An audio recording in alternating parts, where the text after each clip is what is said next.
안녕하십니까. 농촌내 멘토 김영일 교육 컨설팅 심형섭입니다. 반갑습니다. 자, 2024 정시 농어촌 전형 파헤치기, 오늘은 한양대 에리카 편입니다. 자, 한양대 에리카는 작년까지는 수시 선발이 됐는데 올해부터 정시 모집으로 변경됐습니다. 그리고 수능 100, 그리고 이제 계열별로 수능 반영 비율이 좀 있는데, 건축, 교통, 항공, 산업기업, ICT 융합에서 이제 수학 영역이 미지정, 탐구도 자유라는 부분, 그리고 이제 컴퓨터 학부 같은 경우는 수능 연령은 미정인데 과탐의 영역에서는 필수라는 부분, 좀 이 부분 이렇게 지원하는데 공대 부분에서 영역별 반영 비율이 지정, 미정이 따라 다르기 때문에 이 부분은 좀 유지할 필요 있고요. 자, 이제 선발 부분에서 이제 다시 보시면은 작년까지는 어쨌든 수시에 종합전을 선발했는데 이제 올해부터 정시, 그리고 이제 전형반부에서는 수능 100%, 그리고 이제 모집군은 가랍니다. 그래서 다시 보면은 이제 총 40명인데 일단 인문이 18명으로 가군에 11명, 나군에 7명, 그다음에 다 자연이 22명으로 가군에 15명, 나군에 7명으로 총 40명을 선발합니다. 자, 그러면 올해 어쨌든 처음 정시에 이제 선발을 하는데 과연 점수가 어떤 점수에서 지원을 해야 하냐, 이제 이렇게 좀 보시면 될 것 같습니다. 어차피 실제적으로 이제 가채점일 때 이제 성적 분포를 확인하고 실제점 때 점수를 이제 농어촌 점수를 어느 정도 이제 배치 점수 잡을 건데, 이제 예상을 했습니다. 일단은 라인상 보면은 결국 이제 세종대하고 이제 한양대, 그다음에 삼명대, 그다음에 아주대, 이렇게 이제 이 라인 쪽으로 보시면은 세종대에서 이제 하고 아주대 쪽에서 이제 점수를 좀 라인을 보야지 않느냐. 그래서 그 학교의 점수를 좀 참고해서 일단 한양대를 좀 보시면 좋지 않을까. 오늘 실제적으로 제가 이제 배치 점수를 잡을 건데 그때 가서 이제 좀 참고를 하시면 될 거예요. 자, 그래서 이렇게 이제 선발한다 부분에서 지정 미정에 따라서 이제 과탐, 그다음에 이제 수학, 그다음에 학과별로 이 부분을 좀 보실 필요가 있고요.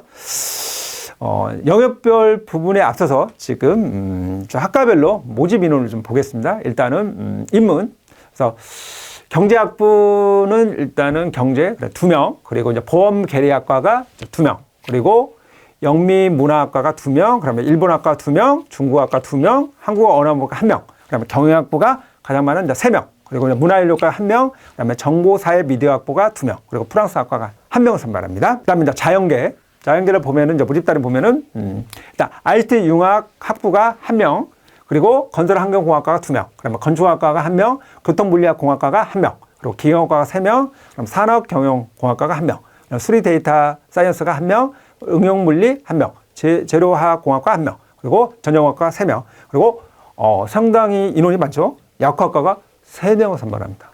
당연히 이제 유주의 대상이 약학과죠. 상위권 학생이. 그리고 컴퓨터학부가 2명, 그러면 해양융합, 화학분자공학과가 각 1명. 이렇게 이제 선발합니다. 그러니까 영역별 방향 비율은 이제 일단 인문 같은 경우는 이제 2개로 했어요. 인문, 그다음에 보험계로. 그래서 인문은 활용지표가 표준, 그다음에 탐구 100분위 변환 점수를 활용하고, 그다음에 이제 국어 반영 비율은 25%, 수학은 30%, 그리고 영어가 20%, 탐구가 25%입니다. 그리고 영어 한국사는 등급별 점수가 부여됩니다. 그래서 1등급 영어한테 1등급이 100점, 그다음에 2등급이 99.5, 그다음에 3등급이 99, 4등급이 98. 그래서 극간 차이는 크지 않습니다. 그리고 한국사 또한도 4등까지는 10점 만점에 10점, 그리고 9.9, 9.8, 0.1씩. 그렇고요. 여기서 하나 이제 볼게. 보험 계리학과가 보시면 같이 국어가 20%인데 수학이 5%가 됐습니다. 그래서 35%, 그리고 영어가 20%, 그래서 탐구가 대신 이제 20%로 이제 축소된 거죠. 그래서 보험 계리학과에 비해서는 수학 반영 비율이 5%가 높다는 부분. 다음으로 자연계 반영 비율을 좀 보겠습니다.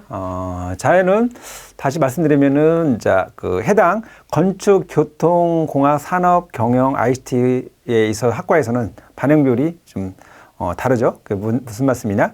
자, 다시 말씀드리면은 이 해당 학과 4개 학과는 자, 국어 25%, 수학 30%, 탐구 25%인데 다시 말씀드리면 수학하고 탐구가 미지정이라는 거, 그리고 그와 연관돼서 가산점 없다는 부분. 근데 다시 이제 그의 과에 한해서 자연계에서는 일단 지정이 됐죠. 그래서 국어가 25%, 수학이 지정이 미정이나 기하에서 30%, 그다음에 영어가 20%, 그다음에 과탐이 25%라는 부분. 그래서 이제 우리 학생들이 알아야 할 게 해당 4개 학과에서는 어찌됐든 뭐냐? 수학, 과학이 미지정됐다는 부분. 그래서 이 부분에 따라 그 얘기는 즉슨 어쨌든 우리가 인문 계열 학생들도 얼마든지 이 해당 학과 4개 학과에서는 지원이 가능하다.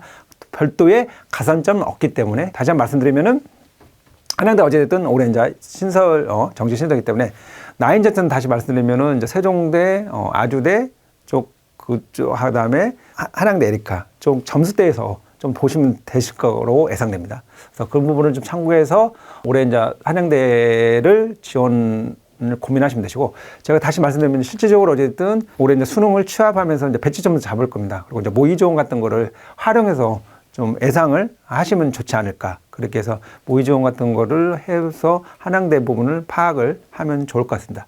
자, 이상으로 한양대 에리카 편을 마치겠습니다. 감사합니다.